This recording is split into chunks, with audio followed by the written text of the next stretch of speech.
Rarely wrong, always right.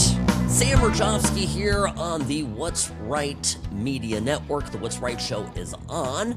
Brought to you, as always, by Sam and Ash Injury Law. Friends, just quickly here, before I get sidetracked, my email, if you'd like to reach me, please do. Send me an email. I check all of them myself. sam@whatsrightshow.com. And, of course, at What's Right Sam on X, formerly known as Twitter. Okie dokie. Lots and lots and lots to cover today. Now, let me tell you, let's start with our top five. These are, and I'm going to be doing this here on the program now, the top five most important things that I think are happening, things to watch and be aware of. Some of it obviously deep in the news cycle, some of it slightly hidden. And in number five, Trump has been talking about, with greater frequency, bringing back mental institutions. How many times have you been out and about in your city and a crazy person muttering to himself, running around, throwing things, damaging things, pushing people, causing mayhem? People are a nuisance and a danger to themselves and others. The sooner they get help, the sooner they are removed and put in a safe environment, the better.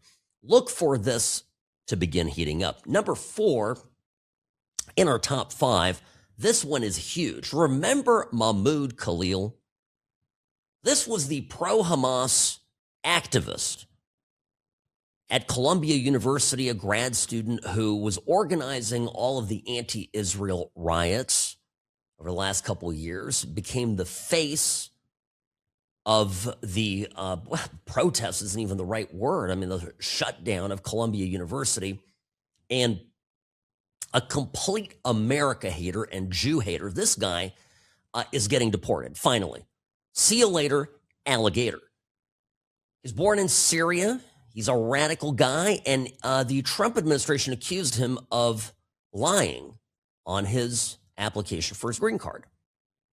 And that's grounds to revoke it and send him packing. So last June, if you'll remember, a federal judge, I think it was in New Jersey, ruled that he had to be let free, and it was a big problem for the Trump administration. Now a federal appeals court has overturned the ruling. Surprise, surprise. And this guy is out of here. Great news. Now, number three, this, and we'll talk more about it here as the program goes on, but the deal on Greenland, we've got now the terms.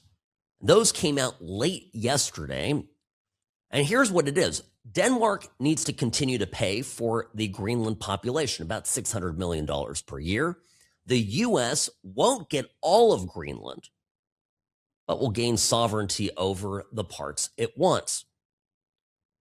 Most of it is understood to be for military bases and military assets. The U.S. will have access to the entire Arctic Circle. The U.S., we get the mineral exploration rights. China and Russia are not permitted to enter Greenland, and the U.S. will continue to be part of NATO in exchange for all of this. That's the deal.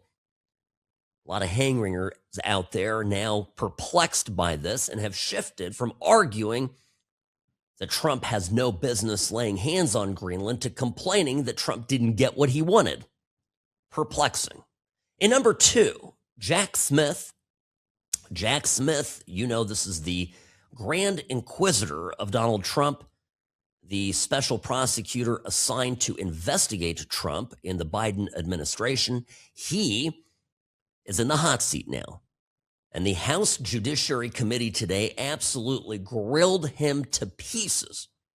Chairman Jim Jordan slowly sliced and diced him and got him to admit to all sorts of inconsistencies. So this, I think, is a precursor to eventually I could see here the Republicans in Congress making a criminal referral to the Department of Justice to Pam Bondi, who has her hands full, but I am certain will be very eager to bring Jack Smith and everybody who worked on the sham prosecutions of Trump and others to justice.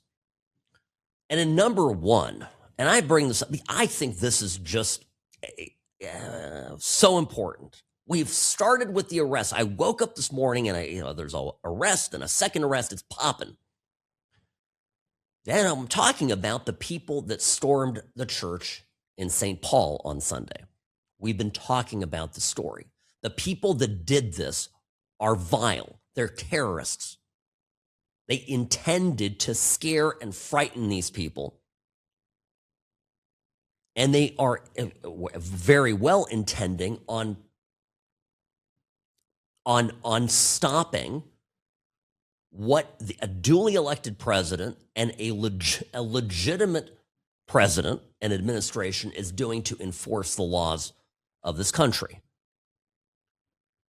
Nikema Levy Armstrong, she's the gal who coordinated the whole thing. She was on tape. We played one of her statements, her interviews that she gave to Don Lemon before they went to the church.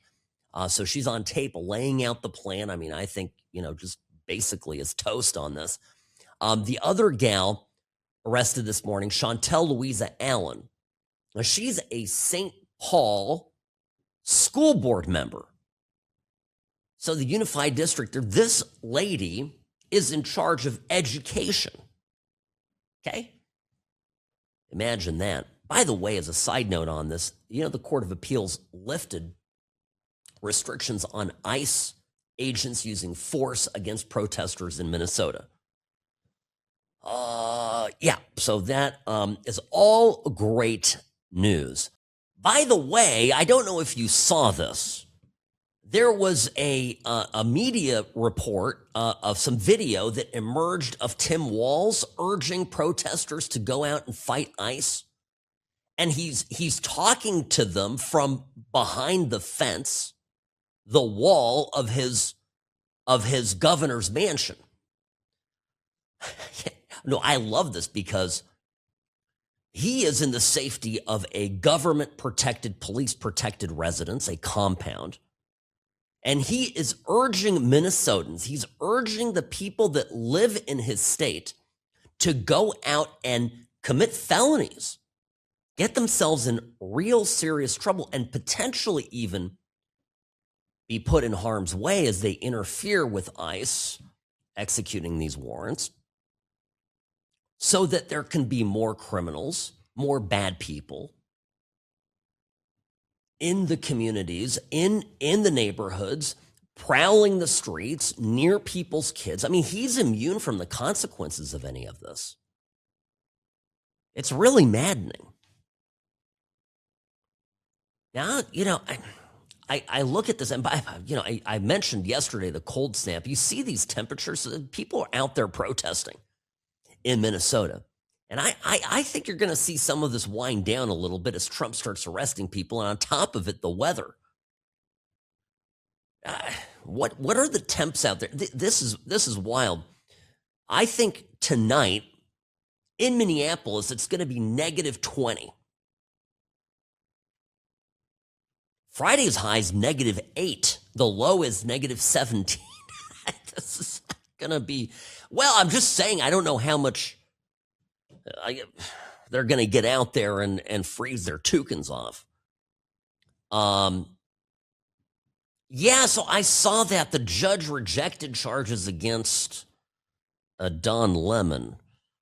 But we'll see, right? That's a federal magistrate judge. They can still figure that out. We'll see. All these people, they're all going to go down. I don't know. Now, I can't promise that they're going to get convicted. And I see this among conservatives. There's a lot of hand wringing. Will these people get convicted? I don't know. It depends on the jury pool. They've got them dead to rights. They put everything that they were doing on video. They expressed, and it's thanks to Don Lemon and his stupid show. I mean, they got all these people on camera saying exactly what they were going to do. But there could be some reasonable people that end up on the jury. There could be. So we shall see. All right. And by the way, the protests here in Las Vegas, let me tell you, this there've been a number of student protests across Las Vegas as it relates to ICE. I got to play one of these clips from a high school that is just down the street from me. Oh my gosh. Holy hell. Sam Murjovsky here on the What's Right Media Network, the What's Right Show, brought to you by Sam and Ash Injury Law, the only law firm to trust for your injury case. 800-304-2000.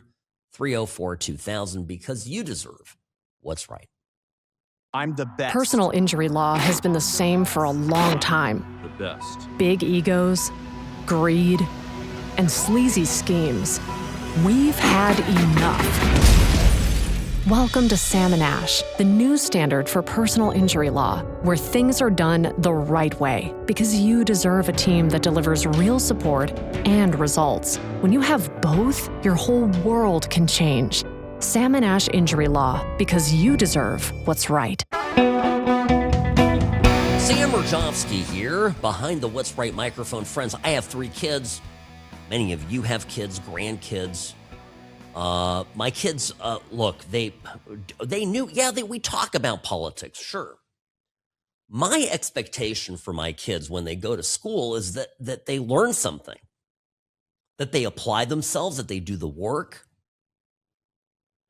learn a language, learn how to learn about literature, learn math, all the subjects. I'm not expecting my kids to go to school and to be radicalized.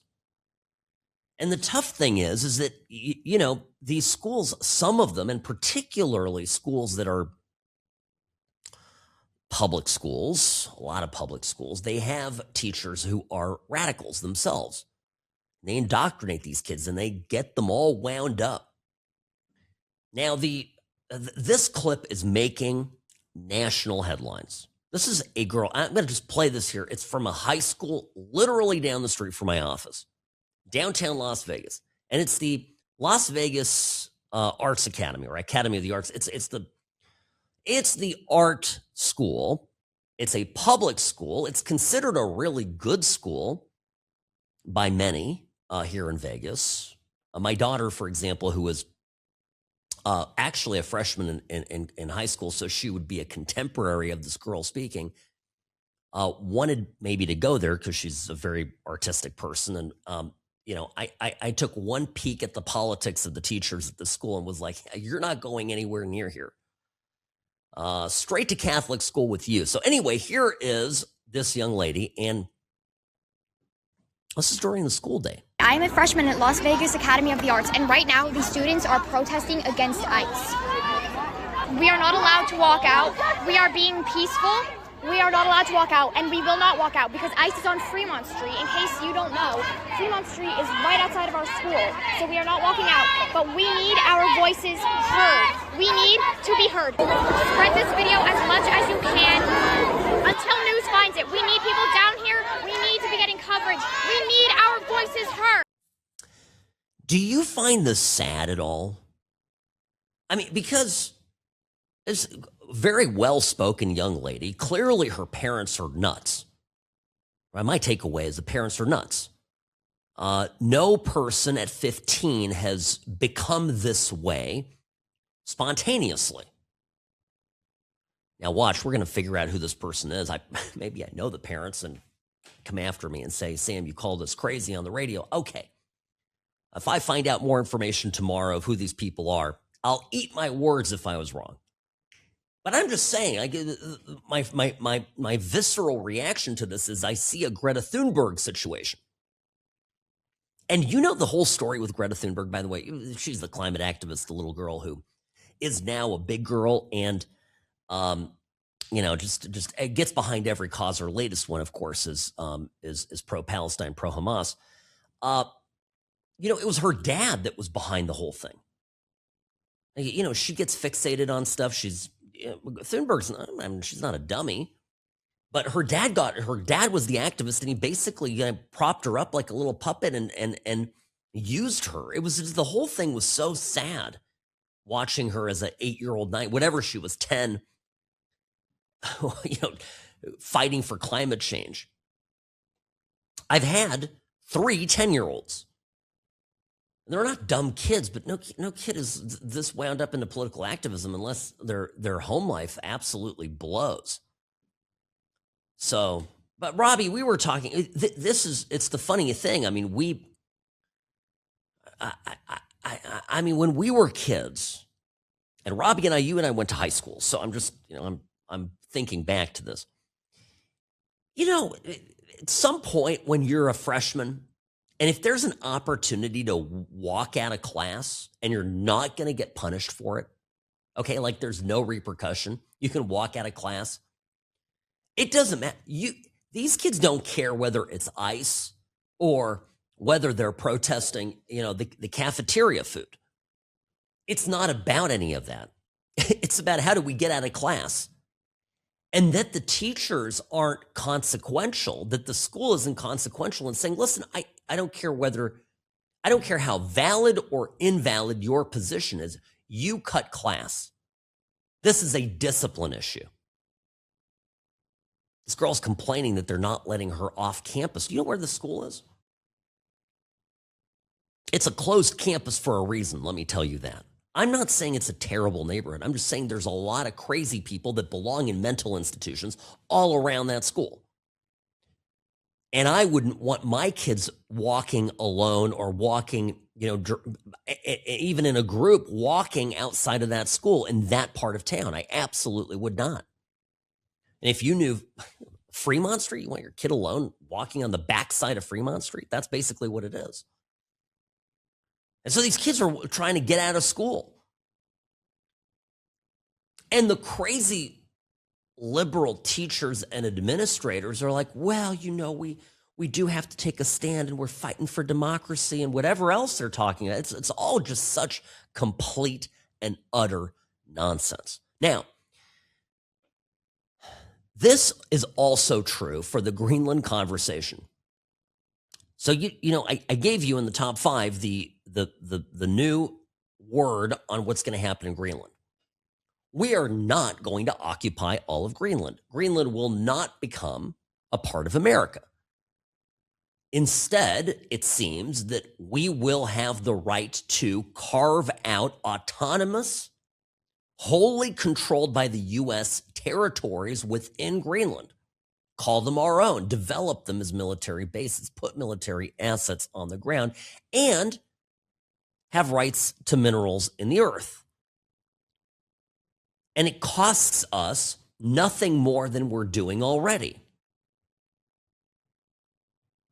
Now, Byron York went on Fox last night. He described this brilliantly because it really is the art of the deal.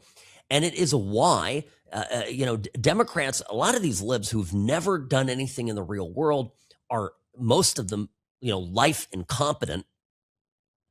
And in particular, right, the politicians and the talking heads is who I'm talking about, right? I mean, they don't understand what it was that even happened and what Trump was getting at. Listen to Byron York get into this. I have to say, this was kind of classic Trump, wasn't it? I mean, Trump wants something, and then he asks for 10 times that, and the other side flips out, and they go back and forth and go back and forth. It becomes a huge news story. Finally, they make an offer. He agrees to it, and it's kind of what they could have gotten in the first place. And says they're wonderful people and happy to work with them, and suddenly it's this dismount that we could predict by how it's set up at the beginning. Yes, and the other side's happy because they think they dodged a bullet. So it's just classic Trump. It is classic Trump. It's what he does. Now, I'm telling you, I'm saying this here because anytime you negotiate, and again, I do this for a living. I'm an attorney. I represent people who are injured. My job is to get as much money as is reasonable, as quickly as possible, and as easily as possible for my client so that I don't put them through, the ringer unnecessarily. So if I think that a client's case, a fair number for their case is $10,000, I don't start by asking for $10,000. That's not how you do this stuff. You go and you ask for this, that, and the other big number, throw it up there, and you pretend like that's what you need, and then you let them work you down, to where it's acceptable and fair, and then they feel like they've won, and it's done. See, I mean, it's that simple. All right, quick break. Sam Rajovsky here on the What's Right Media Network. Don't go anywhere.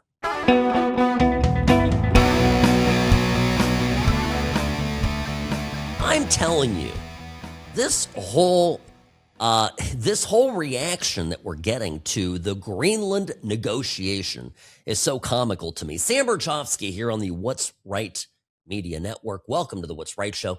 Great to have you with me, folks. I just always enjoy these afternoons that we have together.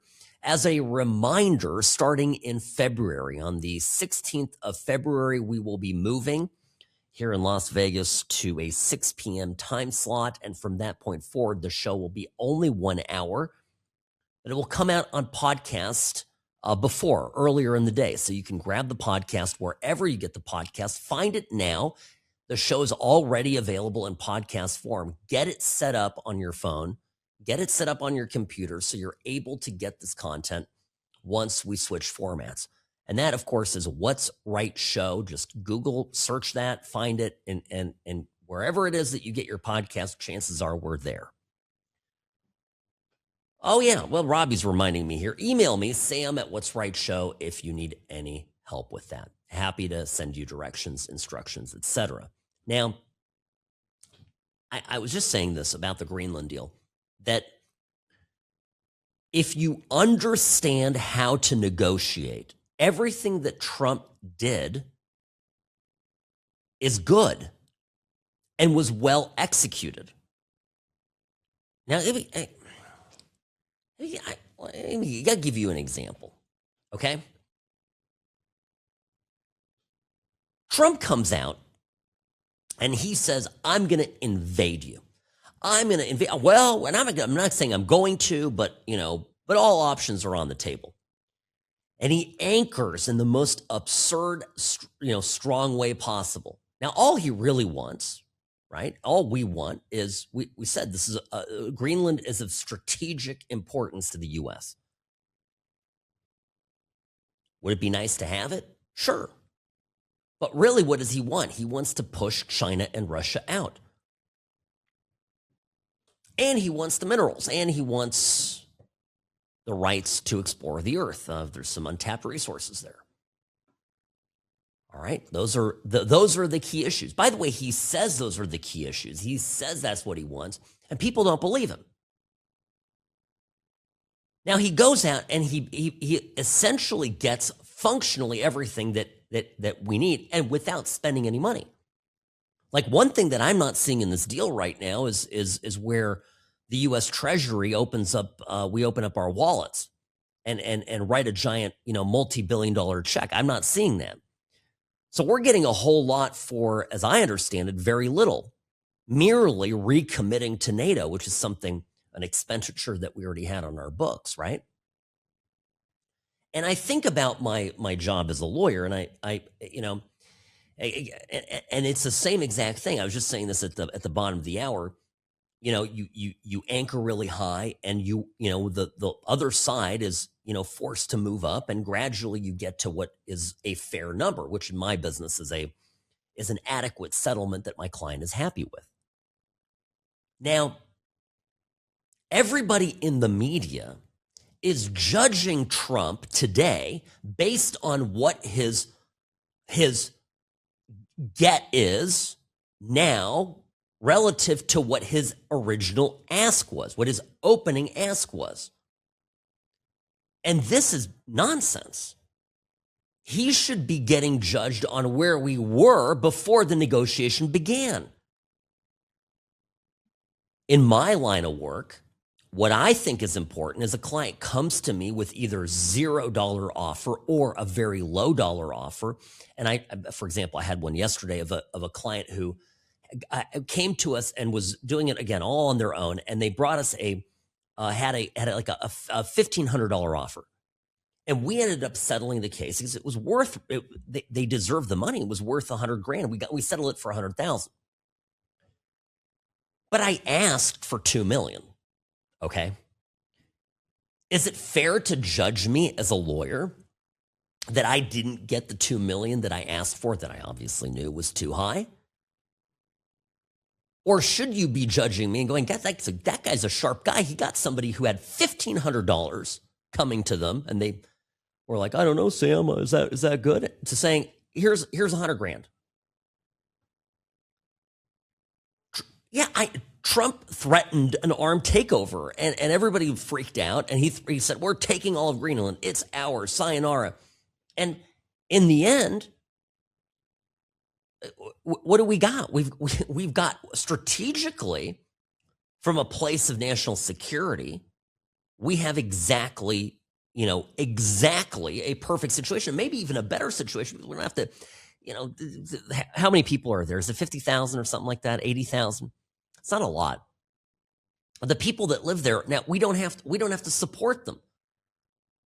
So Denmark is forced to spend millions, like they do every year, supporting this territory, and we get the benefits of it. I mean, look, now from my side, I was along for whatever ride was there, but I kept telling you, and I got so many people emailing me, Sam, if Trump invades an ally country of ours, a NATO country, I'm like, it's not going to happen. And we still may end up buying Greenland. This may be a step in between. I'm just telling you, that's how this is. Now, in Davos, there's been some more. I was interviewed yesterday by the Washington Examiner, and they published a piece. I haven't thrown it up on Twitter yet. Robbie, I know there's a paywall behind it. Can you pull up the article for me? I got quoted in this piece about Gavin Newsom. I'll read you. I can read you the part of it, my quote. Oh, I got it. Don't panic. No panic. Here is what I wrote, or I gave them. Sam Murjovsky, West Coast radio host of What's Right show, told the Washington Examiner that Newsom has already, quote, made himself look silly. My quote continues, Newsom wants to be the shadow president, but he risks overexposure and looking small next to the real president, who arrived on the red carpet to a packed house. Murjovsky said, quote, it's hard for Newsom to look presidential when he has neither the actual nor the personal gravitas to sell it. His visit could backfire and actually damage his presidential ambitions. Excuse me. Can't even quote myself correctly. Okay, so he's doing it, folks. I'm watching this in real time. Gavin Newsom is unraveling up there. You see the bit where he talks about the knee pads? He's got this. He's decided to fight fire with fire. That's his approach to Trump. So he's trying to out-Trump Trump. It's just not translating well. I don't think it looks good. It's not a good look. And so he's got these knee pads, and he's like handing them out to people. Hey, if you want to get on your knees to Trump, here's some knee pads. It's also slightly, I think there's some sexual innuendos. This looks gross, right? Here's an interview where he gets asked about the knee pads. And if those of you who are watching the Sam Cam and can see this guy, his body language, it's so bad. You're running around distributing knee pads to CEOs, and I think it does. I'm not handing them out, and it does. I do have a few if you'd like. I don't know. And honestly, it sounds. By the way, I'm not kidding. They're the new Trump Signature Series knee pads. Yeah, and they are available online. I told you the last one sold out. And I just want to sort of. This is a serious moment. It actually, we laugh. Anyway, these are available and in bulk too. They're available in bulk too. If it was funny, I would tell you folks if it was funny. If it landed, I'd say, hey, watch out for this guy. This guy's a sharp guy. And I've been consistent in my concern that Gavin Newsom can win. And I'm not looking at what Newsom does and immediately trying to find ways to to criticize it because I think we have to be wide-eyed going into 2028. It's such an important pivotal election that things could really badly backfire on us, and so but none of this is working, and it's weird. Yesterday, I played this yesterday. This was also at Davos, a bizarre anti-Trump rant. He goes, what is it? He calls Trump T-Rex. I thought people loved that. So maybe is it the little arms? It's the little T-Rex arms. Listen to this. Do you have a message for Europeans who are concerned about the messages from the White House around Greenland this week? Yeah, it's time to buck up. It's time to get serious and stop being complicit. It's time to stand tall and firm, have a backbone. I can't take this complicity. People rolling over. I should have brought a bunch of knee pads for all the world leaders. I mean, this guy is playing folks for fools, and it's embarrassing. Europeans think this is diplomacy, and this will ultimately this is work. Diplomacy with Donald Trump? He's a T-Rex. You mate with him, or he devours you. One or the other. And Europe's being people devoured? need to stand. No, the Europeans could be if they continue down this path and process. They need to stand tall, stand firm, stand united. Trump is like a T-Rex. You either mate with him or he devours you. And when we come back, what do you think is the reaction to this? And actually, I'll tell you, even among Democrats, the response is not good for Gavin Newsom. Overplaying his hand, certainly. Sam Murjovsky here behind the What's Right microphone, folks. I'll be right back after this.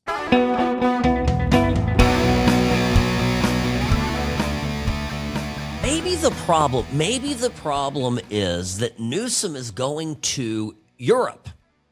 He's going overseas. He's traveling abroad and criticizing our president, campaigning, if you will, in a foreign country. Stephen A. Smith, Sam Murjovsky here, by the way, behind the What's Right microphone. Great to be with you folks, as always. Sam@whatsrightshow.com is my email. Here is, here's Stephen Smith. Here's what Stephen A. Smith, political commentator. He's a Democrat, more of a centrist, moderate Democrat. Boy, he did not like any of this. Gavin Newsom, respectfully, what are you doing? You're the governor of the state of California in the United States of America. Why are you over in Davos, Switzerland, talking to folks and speaking negatively about the president of the United States? Say whatever you want here as a governor from the opposite side of the aisle of a state in the United States on American soil, fine. But I'm one of those people, when we go somewhere else, it's America first. You don't go on a world stage to disrespect your own house, which is the United States of America. I don't like that at all. I don't like it either. Even Axelrod, David Axelrod, he did a tweet on this. Here's what Axelrod tweeted with the whole knee pad thing. Boy, I'll tell you what. I have a completely different cut on this. Newsom is a whip-smart, charismatic Pole. His critiques of Trump are right. But this, why can't people just be as courageous as me routine is tedious? Haven't we seen enough self-puffery in our leaders?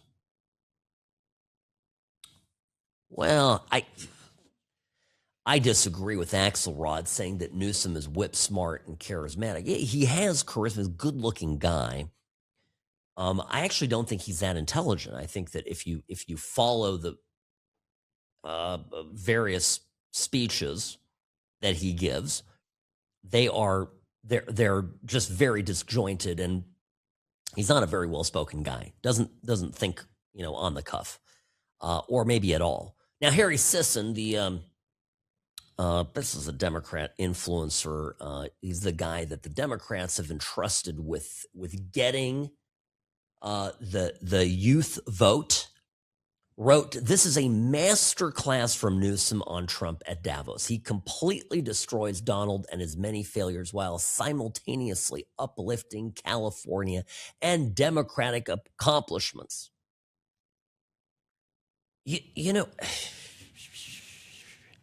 I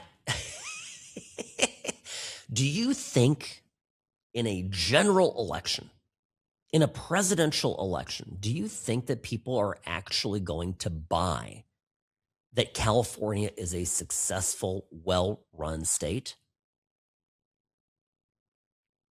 No, it's a serious question, because a lot of this is predicated on people giving up or not having any form of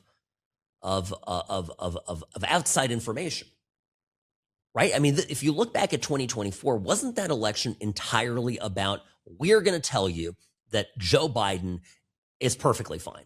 We're going to tell you that Joe Biden is sharp as a tack. And then after he isn't, no longer, on the stage, isn't running, suddenly we're being told that Kamala Harris is the most brilliant leader, generational talent, uniquely fitted and suited for the moment, or whatever crap they try to sell us. And Trump won that election bigly, right?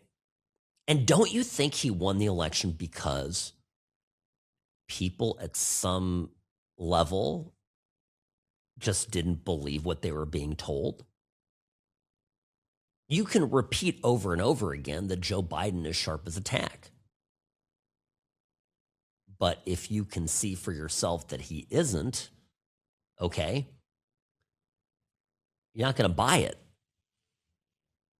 The same is true for California. I mean, people know that California has become a bit of a hellhole. People know that LA kind of burned to the ground and that the mayor was on vacation, and that, Gavin Newsom did this little, I don't know, maybe we're going to redevelop it or sell it to developers. People know that a state that rapes you on taxes didn't have functioning, reservoirs of water to fight fires with going into fire season, when there had been adequate rain in the preceding 12 months. People know this. The mainstream media doesn't control things anymore. So these paid, trolls and agitators, and of course I include in that the even anchors at CBS News, for example, that all lie about all this stuff on a routine basis. And oh, California's so great. And oh, Gavin Newsom's so brilliant. I mean, this clip of him talking about the knee pads has gone viral. People have seen it. And even people that don't like Trump have got to be looking at this going, oh, cringe. I'm just saying, I don't think it translates. I don't think it's going to work for him. He's gonna lose a bit. Now, I don't know who else is out there. Oh, Jasmine Crockett. Did you see this? Jasmine Crockett. I don't have the clip here. She's running now. They've eliminated her district in Texas. They gerrymandered Jasmine Crockett, the ghetto fabulous member of Congress from the great state of Texas. They gerrymandered her out of a job, and so she's running for the Senate. And I wish I had flagged this for you, Robbie. But do you know she's lost her accent? Jasmine Crockett now is running for a statewide office. She no longer is in her formally gerrymandered racial district. And I have to put this delicately, right? She speaks at times in an exaggerated Ebonics style. And now There's plenty of old clips of her not talking that way, talking like it was completely normal or more or less completely normal. And now she's bringing the accent back. And I come back to this often. One of the things that people love about Trump, even when they hate him, is how real he is. He's genuine. He is who he is. And he doesn't make any apologies for it. And everybody else is playing a game. And Newsom trying to be this agitator and trying to be this jester and trying to be this throwing out crazy things and having other people run his Instagram, not in his voice, run his social media, not Twitter and not X, not in his voice. He's going to start being managed into something that he's not able to sell. He's not able to convince others that he is that person. And he certainly in this entire process doesn't look presidential. It takes me back to my comments more than 24 hours ago to the Washington Examiner about this. And I just think none of this has served him well. Sam Rajovsky here behind the What's Right microphone. Folks, hang tight. Another hour of the show up next.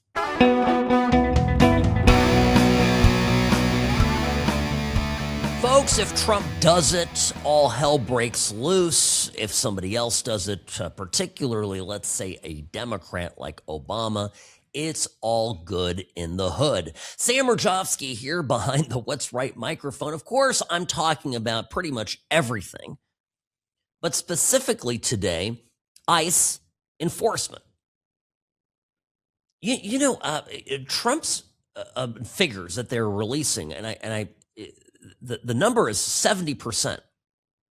70% of all arrests and deportations are people that have a criminal record or have been accused of some pretty significant crimes. And this number is in line with, for example, the numbers of the Obama administration. In fact, at this point in his presidency, Obama, in his first term, already had nearly as many deportations as Trump has. I mentioned this yesterday. Tom Homan, who is, the border czar and not a particularly beloved figure today by the left, was given a presidential award by Barack Obama. And he was given an award for apprehending criminal illegal aliens. That was his job. And, once upon a time, CNN in 2016, in May of 2016, and this would have been, 4 months or so before the election that Trump went on to win, they did a ride-along with ICE, and they were complimentary of the mission. Hey, there you go. That's ICE's purpose, to focus on criminals and make the community safer by taking criminals out. A direct quote from that report. CNN back then even blurred out the ICE agents' faces to prevent their doxing. Boy, how times have changed. Eric Swalwell, Democrat, California, who is running for governor. By the way, he has a problem with that because he's declared his residence to be in D.C. Don't forget that case that's still pending out there. He says that he will ban members of ICE from California employment if he becomes governor. Listen to this. As governor, I'll use my emergency powers and I'll tell every state agency we are not, as a policy, hiring ICE agents. Because right now, these guys doing this work, it's a decision. No one's holding a gun and saying you have to work for ICE. And so when I'm governor, if you're still working for ICE and you haven't got the message that no one's asking you to do this, you won't be hired in the state. And it's part of an approach that says either we can be on our heels as the most vulnerable in our community, or we can make them react and go on offense. And so I can't take on any other crisis until I do that first part of the job, which is, to be a fighter protector for Californians. How is this guy, how has this guy ever get elected? He is such a limp noodle.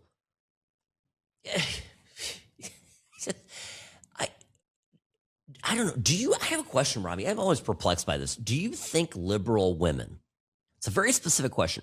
Do you think liberal women find men like Swalwell and, to some extent Newsom, although I understand Newsom is objectively a much better looking man. Are they attracted to these men? If they're on birth control. Okay. Well, listen. I don't know. I'm looking at this, like, how does this sell? Can you imagine? We will not hire you as a accomplished federal officer that is enforcing law passed by Congress, where Swalwell has been a member of Congress for many years. We're going to discriminate against you based on your lawful execution of your duties. Now, my take on this is I think people like Swalwell, realize that if ICE actually continues its mission under Trump and deportations escalate and we continue cleaning this up, there's a downstream effect on politics. All of a sudden, the Democratic base in places like California will be, it's a problem for Democrats. So he's saying, if you continue to work for ICE, you're going to be unhireable in California.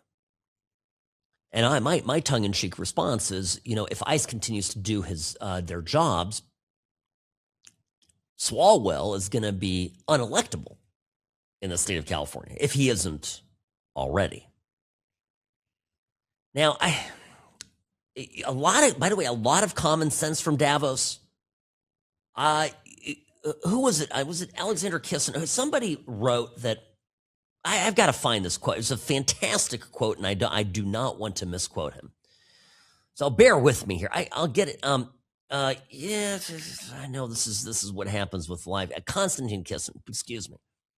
He had a great quote on Davos.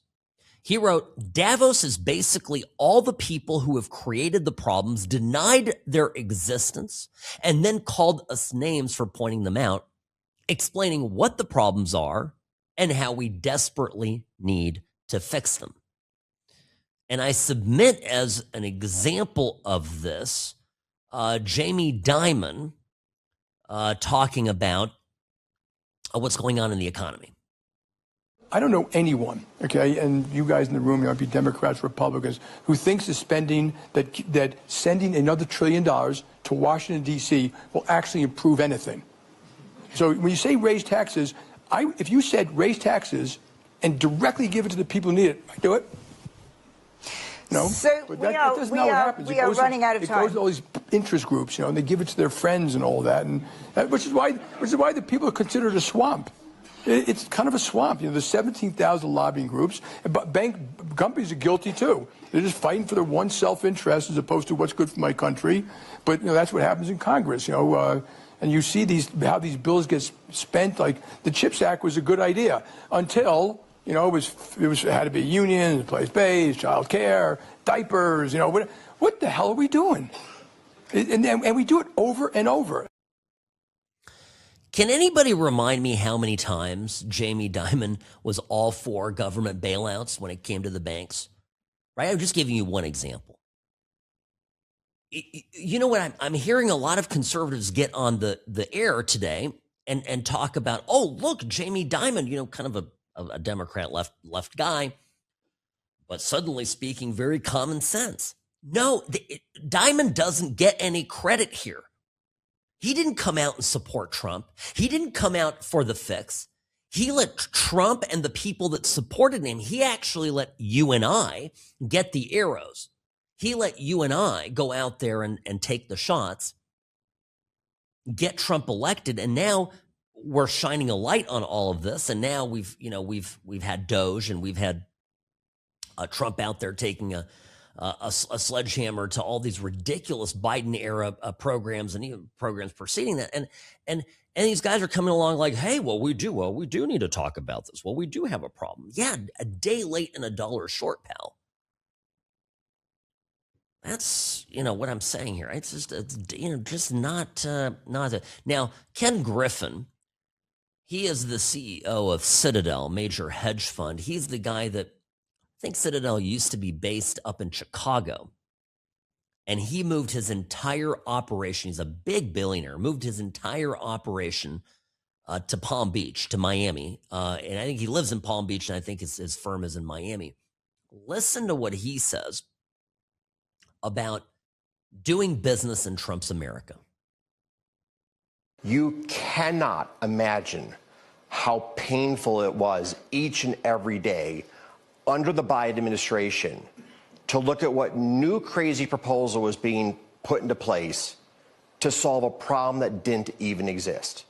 I mean, our constant friction at Citadel with the government across umpteen different aspects of our business was exhausting. And to have that literally end on one day, Election Day, just gives you so much energy as an entrepreneur to go back and build your damn business. It all ended the day Trump went into office. It's just crazy, right? Elections have consequences. And by the way, we could very quickly go back to all the insanity that we had. So these titans of industry, these bankers, have not been reliable Trump supporters, but they are certainly now singing some of Trump's praises. It's interesting, and it is important to note. Also, I'm playing this for you to understand that there is a deliberately malicious narrative being pushed by our media that Trump is out there on some kind of a limb like a crazy person, and everybody around thinks that he's nuts. And everybody around has consensus that what the Trump administration is doing is bad and is crazy and is not good. And I'm just letting you know that that's not the case. And you've got plenty of sophisticated people who are not historically Trump supporters who are being complimentary of Trump, not because they need something from the administration, but because they're just telling you like it is. And they're finally free to speak openly, knowing that the Harris and Biden people aren't going to come after them. And that's how they operated. The Biden administration, total gangsters when it came to our economy. Sam Murjovsky here on the What's Right Media Network. I'll be right back. The Sam and Ash team, they wanted me to have the best care. They had my interests at heart. I have an enormous amount of gratitude. I cannot say enough thank you.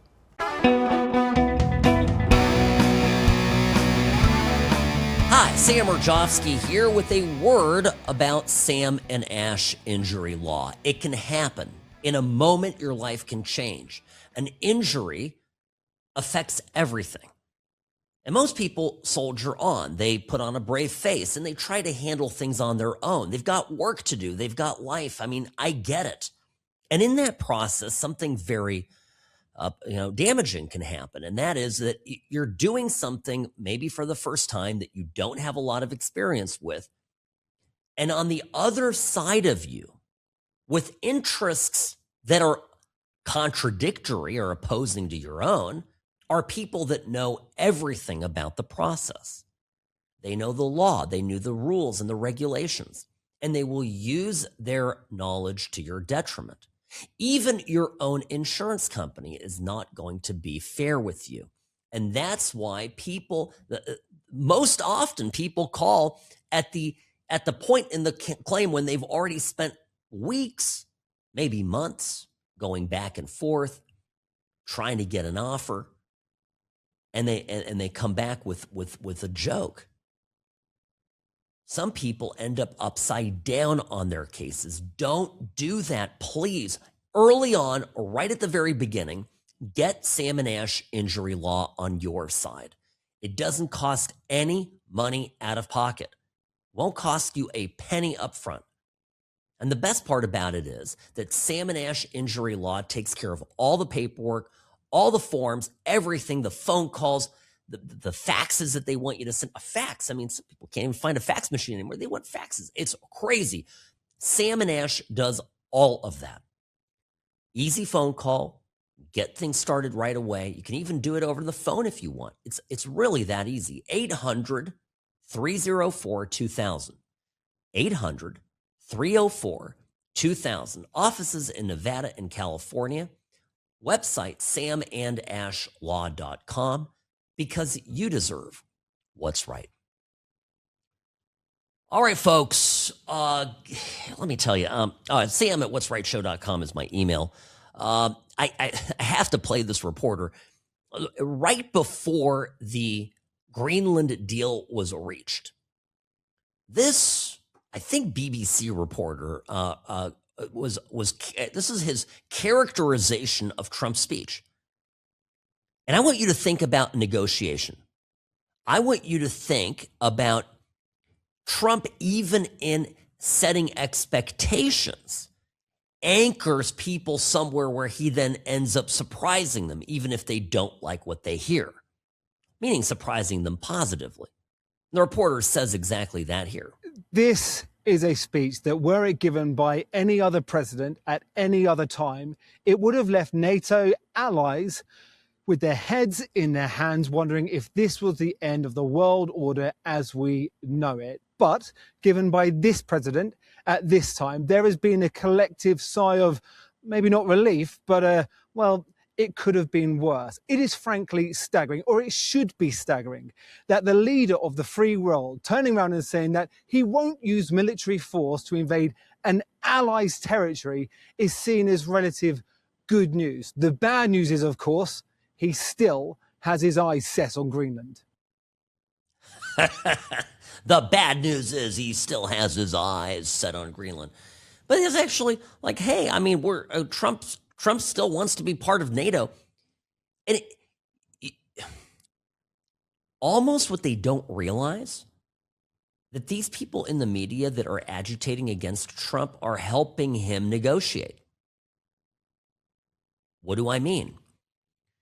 Every time they call Trump crazy, every time they say that he is basically Putin, that he's absolutely going to invade Greenland and that's what he's going to do, and they start freaking out, they're helping him come at it from a position of strength. You're in a negotiation if the other side thinks you're crazy and that you won't listen to reason. You've got the leg up. The more that the media feeds this Trump is insane bit, the more powerful they make him. And this may be one of the most unique things about Trump and his immense political talent. That what normally destroys other people actually helps him.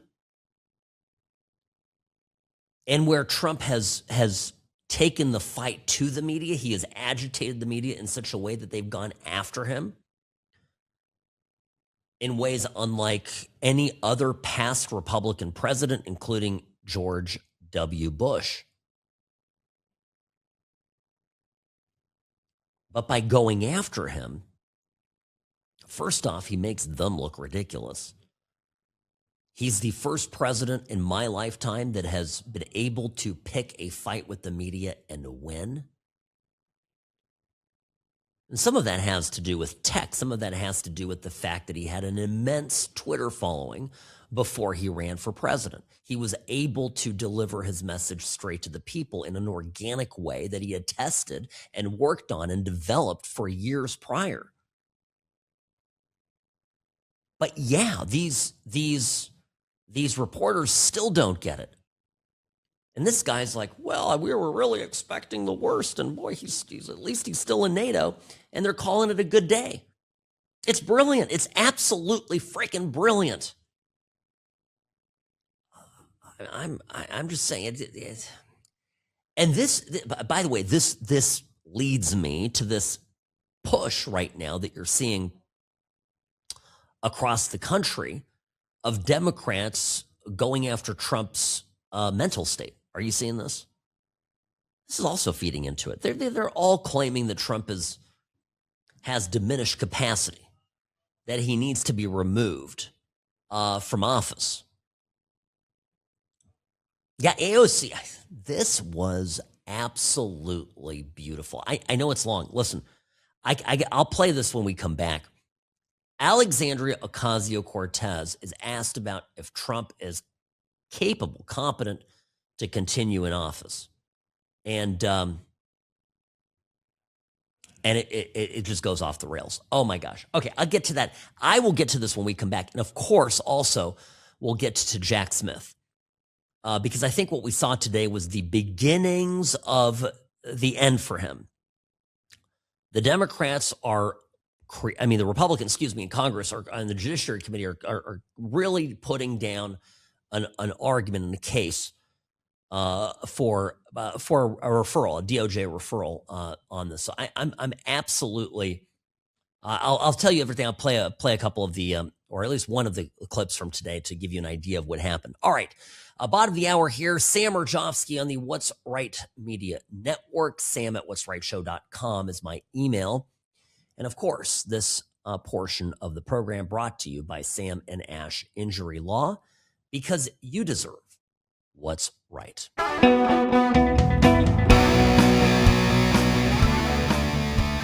You know how we know that they are getting desperate? Every time the Democrats start talking about getting rid of Trump via the 25th Amendment, that's how you know that they have absolutely lost the plot. Sam Urjovsky here behind the What's Right microphone. Friends, good to be with you. As always, Sam at what'srightshow.com is my email. So I know the AOC rant, this thing goes on and on and on. I have the whole thing here. And I almost want to play it for you because AOC's not thinking on her feet at all. This thing is an absolute train wreck. There's a Midas Touch reporter who goads her with a question on Trump's cognitive decline. Look at what we're seeing in Davos. Trump's cognitive decline. Trump's over there whacking everybody. He's saying things they don't like. But he's of sound mind and body. I hate to break it to you. Here's AOC. Here's the exchange, the question, and of course, this long, rambling answer. Real quick, how big of a factor is Donald Trump's cognitive decline, given what we're seeing at Davos? I think that the president has been acting in increasingly erratic ways. I think it is really damning when we think about the degree to which mass media outlets reported on Joe Biden, and that resulted in the Democratic Party changing its nominee. Wait, what? No.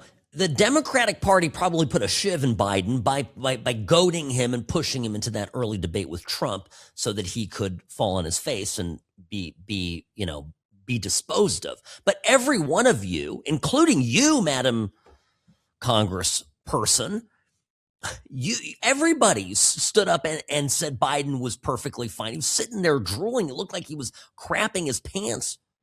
Public appearances, he was wandering off into the bushes. Trump is reordering the world. I know you don't like that he's doing this, but I mean, arguing that he has diminished capacity. I mean, this just is wild. Etc. Yet we are seeing behavior from Donald Trump that is increasingly erratic and alarming, and everyone's pretending that this is normal. Here's the issue. The Democrats are freaked out that Trump is going to go to the heart of all of their fraud, the money and the elections. He is dismantling the very political bedrock that the House of the DNC was built on. And the likelihood, I know we spend a lot of time here, many conservatives, and particularly many of you out there listening who are worried that Pam Bondi isn't going to do enough, that the Department of Justice isn't going to get around to it.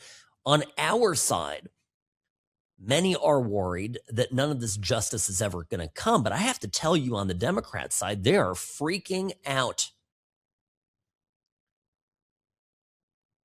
No, AOC continues. I mean, here's what she says. I don't really understand why that is. It is very bizarre. But then, importantly, I think that for our European partners and for our global partners, I think what they also see is the result of not just one man, right, but also the entire government apparatus and a party that is willing to watch someone decompensate in front of the world and do nothing about it. I don't know what's going on, but I find that the standard, it would be helpful if we could apply an even standard here and far more, a fraction of the reporting that was dedicated, a year or two ago to see that applied right now. Even standard, my foot. These guys, I mean, we have to go back and play Joe Biden's greatest hits. Joe Biden said words that don't exist. Now, are you really, is this because Trump got up there and said Iceland instead of Greenland? Is that what we're talking about? I mean, I don't know, but somebody would, if Trump is mentally incompetent to be president, then AOC was mentally incompetent on day one to be in Congress. Okay? I think one of the funnier things is that Trump speaks far more coherently off the cuff in front of people and in a far more commanding way than AOC is capable of, as evidenced in this clip. If a reporter were to accost Trump and ask him a softball question, you think he would give a rambling response like this? He is the king of sound bites. This is the disaster. That's why I'm playing the whole, what is this, a minute 46 of it. Don't worry, it's over. That's it. I'm not going to bother you with it. But I mean, everybody, as this is MS Now, played a congressman last night talking about the 25th Amendment after Trump's Davos speech. Again, the speech was fantastic. It was a great speech. This president is a danger to this country and this democracy. So what I'm doing is I'm looking at all options. All of our options must be on the table, from impeachment, the 25th Amendment, to winning elections, which is actually my primary goal right now as the recruitment chair for House Democrats, is to win elections and to take power away from Donald Trump. Okay, it's all about power and democracy. It has nothing to do with democracy. We voted for Trump. Trump's in office. Okay, they want to take away democracy because they don't like what we the people want. That's the reality of it. And by the way, what is this? Are they just getting people ginned up about this? Are all the people out there that have Trump derangement syndrome, all the people out there that are, the Trump haters and are just looking for some glimmer of hope? It's such a lie that is being sold to them. Even in the midst of Joe Biden being obviously unfit to be in office, we talked about how difficult it is to remove him. Like, imagine what needs to happen. The cabinet needs to vote him out. Majority of the cabinet would have to vote against Trump. And then Trump either agrees with the decision or he says no, and then he has to get a 2/3 vote in the House and Senate. 2/3. And a majority of his cabinet. Look who's in his cabinet. Like, it's not going to happen. Like, oh, we need to use the 25th Amendment. People don't know what they're talking about. By the way, the ladies of The View chimed in yesterday as well. Sure. 25th Amendment. Right, it's time. 25th Amendment is time. It's time. It's time. So, to that point, what are you? You would be in a lot of company. You believe at this point that the president of the United States may not have his full faculty. I felt that before now. Yeah, but the cherry on the cake was yesterday. Well, no, there's been a lot of cherries on the cake. There have been several. The cherries on this cake are enormous. Yeah. They're enormous cherries on this cake. I mean, I'm always very grateful for The View because obviously endless material for this program. But seriously, when members of Congress like AOC and Jason Crow sound like Whoopi Goldberg, that's when you know the Democratic Party really is, has its back up against the wall. And by the way, what's going on with Jack Smith? That's a whole nother part of this, right? Because Jack Smith, he was on the Hill today, got grilled, in the House Judiciary Committee, and one thing that my takeaway from the testimony is that the Republicans there, many of whom are former prosecutors, very carefully and methodically went through and got him to commit to positions and answers. Now, a lot of times Jack Smith said, I don't know, to questions that, any normal person ought to be answering normally. For example, you see that he said, I don't know, to a question about his party registration. He couldn't answer what his party registration was or if he was even registered to vote. Do you believe that? I mean, I don't. So it means he's going in there with lies and with deliberate obstruction. So he could be end up getting charged later as Republicans discover more about this. Now, I got to take a break here. I'll take you through some of this here when I come back. A big day on the Hill. Sam Murjovsky here on the What's Right Media Network.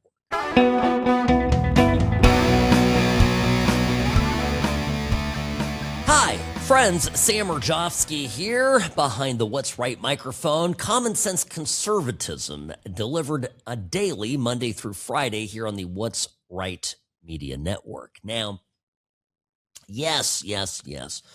Big day on the Hill, of course, and Minnesota. I know we've got. I know I missed one of the arrests. The bearded guy got arrested. This is huge. The what was his name? I know, it's a crazy guy with the beard that filmed himself. We played one of his rants yesterday when he was going through the church, getting into people's faces, or the day before, excuse me. Yeah, so there's been another arrest. Pulling it up. Yeah, William Kelly. Yeah, William Scott Kelly. This guy is a radical communist. And he is the one, yesterday we played the clip of him exhorting people to go out in the street and take over, topple the government. Really, I mean, urging an insurrection against the government.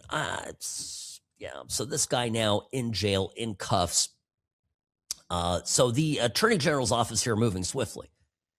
Now, as all of this is going on, Capitol Hill Republicans have put Jack Smith, the former Trump inquisitor, the special counsel that was assigned, chosen, selected to prosecute Trump and to put Trump in jail. He's in the hot seat, answering questions under oath. And, well, it's not going great. It's not going great for him. A lot of interesting evasive answers. Now, one of the topics that Jack Smith at the testimony got into was the question of Cassidy Hutchinson. Remember, this is the person that claimed that Trump lunged for an SUV steering wheel.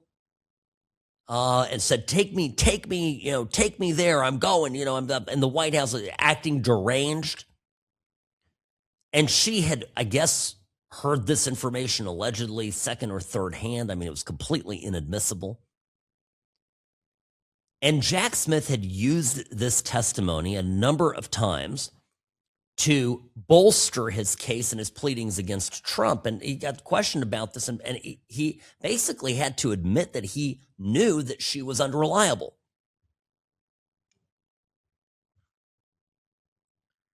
Well, it's just, I'm telling you, they said it was unreliable. All sorts of problems with handling evidence.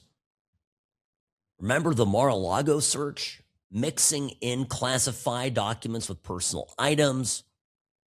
Said there was, I guess Smith accepted that there had been some mistakes. And then, by the way, got into the whole question of spying on members of Congress, which was a major miscalculation of the Biden Department of Justice. This was always going to come back and bite them in the rear end. You don't do this to Congress. I'm telling you, speech and debate clause, you can't do it.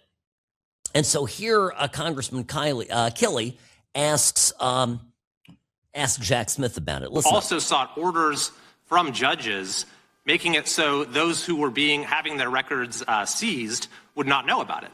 And you even didn't tell those judges that it was members of Congress whose records you were going after, in apparent contravention of a federal statute saying that a telephone provider for a Senate office shall not be barred from providing notice that the records had been requested. Now, if you sought to do that today, would you be able to get away with that, with asking the judges for a non-disclosure order without telling them these are members of Congress?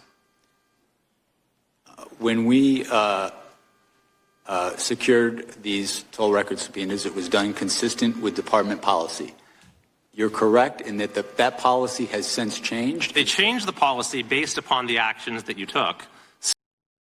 Okay, I mean, obviously, the Biden Department of Justice policies were to get Trump. They adjusted the rules to make it easy to go after their political enemies. And him being evasive and saying, well, at the time we didn't break any rules on internal policies. It's not a question of internal policy. It's a question of law. And this is an impermissible breach of the constitutional free speech and debate of members of Congress, and because they're a separate branch of government. You can't just go and blanket spy on members. And by the way, did they spy on any Democrats? It was all Republicans. It was Kevin McCarthy. Oh, I mean, there's a bunch of them, right? There was about Grassley, I think, was on there, and Ted Cruz. Jim Jordan, I think, was on the list, right? They just went blanket records. They wanted to know who they called, when they called, so they had a list of all the numbers. I mean, that's all stuff that a judge signed off on. And the judge should never have signed off on it. That's a whole nother problem, right?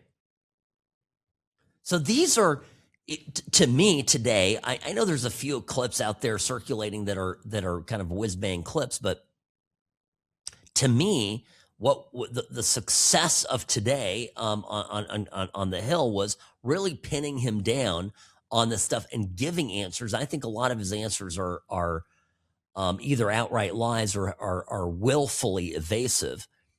But you generally, what you want to do is get the subject, get the person you're investigating on the record, have him answer questions under oath, and actually do a few rounds of it if you can, and hope that you get slightly different answers in each round. And then you go and you're consistently interviewing other witnesses who are telling you, no, actually it was this and that, and I actually spoke to Jack Smith. And then you confront him, you cross-examine him with those new pieces of evidence. And then when you put him on trial, you use all of that to convict. If they file a case, one of the things that Jack Smith did, and they got into this, Republicans today, a little bit, talking about how he first went to the District of Columbia to get all of his warrants. He went to Judge Boasberg. He went to all the friendly judges in D.C. to get warrants against Trump. And then once it was all but done, he sailed down into the Southern District of Florida, went down to Mar-a-Lago to Palm Beach, and did the raid. And I'm telling you, that will end up being the greatest miscalculation. It's not just the raid on Mar-a-Lago. I'm picturing now Jack Smith on trial in Florida, not in D.C., but in Florida, for things that happened during that Mar-a-Lago raid. And you're going to have a jury, and there might even be a Democrat or two on the jury. I mean, it's greater Miami area. You'll get a mixed bag. I'm just waiting for the jury to be told that this guy didn't even go to the court in Florida to get all of his all of his subpoenas. That he did everything like a shady guy up in D.C., knowing everything would get rubber stamped, and he didn't even give Florida the dignity of reviewing any of it. But then he performed obviously the search and everything in Florida in the jurisdiction of that Southern District. It'll be an interesting argument. They'll smell a rat. Even ordinary people will get it. Yeah, I mean, it was a setup. I mean, he could get convicted in Florida. He 1,000% could. Including Merrick Garland, including Lisa Monaco, all these people. So again, I'm going to get the emails. I already have. Some of you are worried that nothing's happening. My take is things are happening. They're happening now. Pay attention. Stay tuned to the What's Right show. I'll give you everything you need to know and then some. Sam Murjovsky here on the What's Right Media Network. Have a great Thursday, folks. I'll see you tomorrow, Friday, almost here.